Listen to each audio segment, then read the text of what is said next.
Growing up, I grew up in South Florida in a pretty quiet neighborhood. Um, I have a great family at home. My parents, they're still together. Doesn't seem too common these days. They're still together now. A couple sisters at home I grew up with. They're from my mom's previous marriage, so they're my half sisters, but we grew up in the same house. We're pretty close. Um, the I had pretty much everything I needed growing up. I never really went without. Didn't have all the money in the world, but I never was missing anything. I had most of what I wanted. Teenager was definitely when I started, I guess, developing my personality more, into, like, well, once I turned 13, I stopped all the sports and stuff that, parents pushed me into when I was a kid. And once I was a teenager, that teenage angst was just so fun to deal with, and like I said, I didn't have any problems at home, but for some reason, hated the world, right? The typical teenager stuff, and I never really liked people at all, and I always thought kids my age were, I don't know, like I felt like I was better than them for some reason, or I was like arrogant. Um, just thought I was maybe smarter for some reason, so I liked hanging out with older kids. And the thing about hanging out with the older kids that hang out with younger kids are usually not the best influences. And so you are the company you keep, right? So like I hung out with losers, and so I was pretty much a loser. They didn't push anything on me. I thought they were cool. I started experimenting with drugs at, I think, 12 was the first time I smoked weed, and then the next year after that I started getting into Xanax. And so it was an early start of like, wow, these are just all the answers to my problems. These are just, I have all of my insecurities and my self-esteem issues or whatever was going on are now cured by whatever substance I want. If I need something to help me sleep, I got something to help me sleep. Stay awake, stay awake. I need to be a little bit more social, take a little bit of this, whatever. And I think that, like, that teenager discontent was now, I'm content. I got my warm blanket around me with the substances, and that was comforting to me. Those are my defense mechanisms, I guess. Those are my coping skills. So I never really developed coping skills because I always had substances to help. Right. Well, for me as a kid, like I always overdid everything, and whether it be when I was in sports, whether it be like video games or girls or work or anything like that, like I always anything I liked a little bit, I always did it a lot into excess, and because I figured, oh, this brings me a little bit of pleasure. The more I do of it, will bring me even more. And so when I started getting into the substances, I would just like more and more and more and more. That's all I wanted. That's all I focused on. That's all I spent time thinking about. And I actually didn't even start, like, I was more of like, I smoked weed, did a lot of, it was all the drugs really. Like I was interested, Xanax was my thing for a while. I went in phases, but then the Adderall, the stimulants, did a lot of cocaine, did a lot of everything. Ecstasy, Molly was popular, really, I guess it still is. Um, and after so many bad experiences with all the drugs, I was like, all right, well, I'm gonna lay off the drugs, the hard stuff for a little bit. And I started drinking. No, my first drink I was probably around like 16.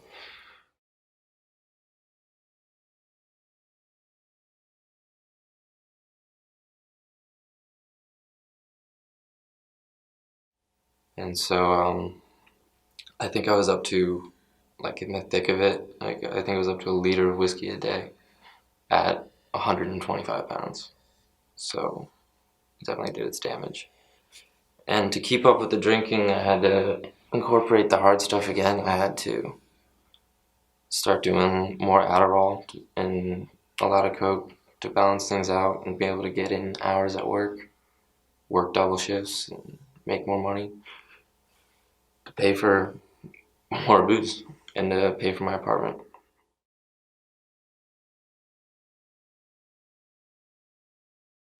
To recovery, um, my drinking. I mean, for a long time, I just always thought I had a grip on my substance abuse. Right? I thought I had control. Oh, do you hear? Oh, I just did a little too much this time. Just won't do that again. Have a seizure from the drinking. Oh, okay. It's that's weird. I started to get really scared because money was running thin and I was running out of ways to get money. And I had to borrow money from drug dealers multiple times to pay my rent. So now I was in debt to a kid that I didn't want to be in debt to at all. Just didn't know how to pay him back, didn't know how to pay my landlord again. My parents had no idea what was going on. Again, I wanted to try and keep up that facade that I had control. And the I think it was when the money was just seriously running out, and I couldn't afford the drink anymore. And the withdrawals, the shakes would come in like only 8 hours after my last drink, and violently, and so uneasy. It's just, yeah. I just wanted. I don't know, you, the lack of grip on reality after years of not having a clue what the fuck is going on, and all these things I'm putting into, I had no idea what was going on. I didn't know what life was really, because you're just in a blur, you're just in a fog going through the motions. And so alone, dark in my apartment, none of my friends hung out with me anymore. um, and once I just got, every night when I went to sleep, I just really did not want to wake up. And it was never like I would have the balls to kill myself, right? And I couldn't think of doing that to my mom.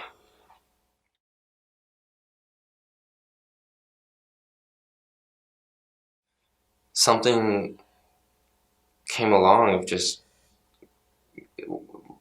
wanting it to end, but then it switched from wanting my life to end to just wanting this lifestyle to end.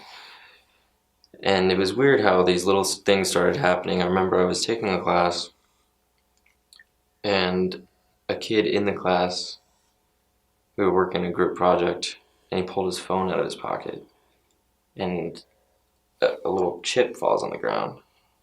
And I was like, what was that, dude? You playing poker or something? What's that from? He's like, no, dude, that's my 6 month chip. I'm like, 6 month chip for what? He's like, I'm 6 months sober. I'm like, you're 22. What are you talking about? You're 6 months sober.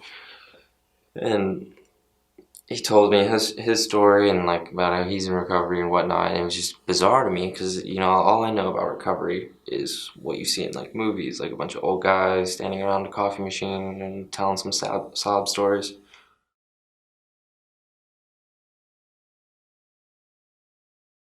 Well, like I said, with how I always did things to the excess, right? As a kid, so I guess even before substances were a part of it, addiction played a huge role about how I spent my time and how I focused on things. It actually, I mean, in some aspects it helped, right? Because I had a great work ethic with a lot of things and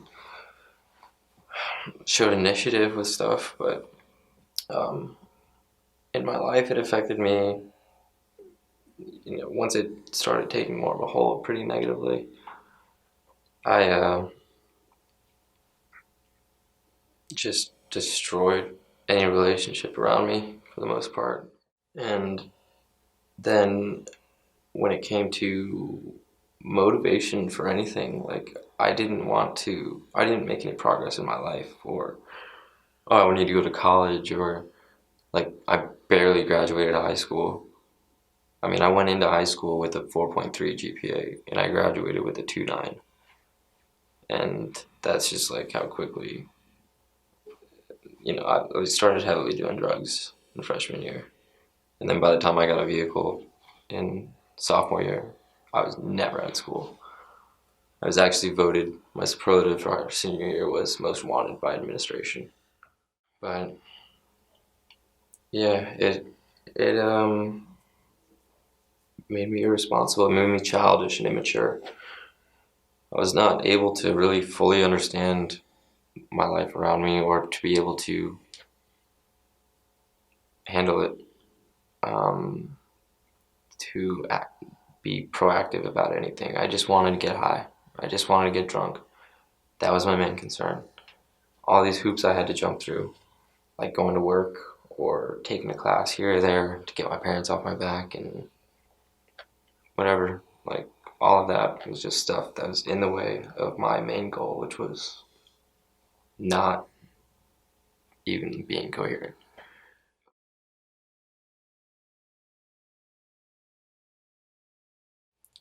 Recovery has changed me. Like I think it's just taught me how to grow up in a way. It's taught me how to function like a normal human being, if you want to try and define normal. But the a big part of my recovery is like, and in a 12-step program is the level of interest. Like it's a spiritual thing, and then in, the introspection that you have. Like I'm constantly looking at my actions and trying to figure out what makes me tick and what drives me, and then what are some negative things that are negatively affecting me, so I could work on them and change them for the better in my behavior. And that just helps me continue to try being the best person that I can be. Now I'm just able to move forward and find my passions in life and work towards them. I found a career that I want to move towards, and I've been working really hard at it, learning a lot, and going to school for it now. Going to school, I've been a great. I just I just made the president's academic list at school, and it's for having all A's, and that never happened before. Before I had 87 attempted credits in college, and I had like 30 to show for it. So just to show you how much I withdrew and like all this stuff, like I just you know wasting my time and money, and but now it's like I have drive, and it's a pretty awesome thing because it just that feeling of having a purpose or something, you know, move forward.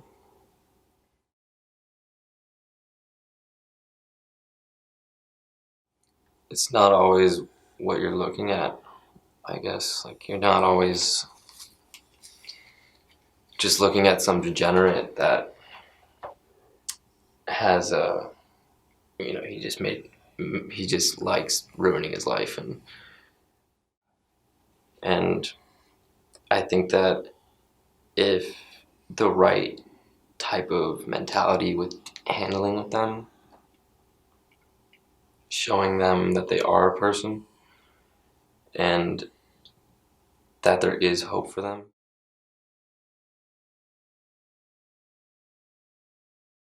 become the person I am today. Because I'm the person I am today because of everything that's happened. So, like, I've found a career, I've found friends, I've found, you know, my spirituality, and I've found solutions for life's problems.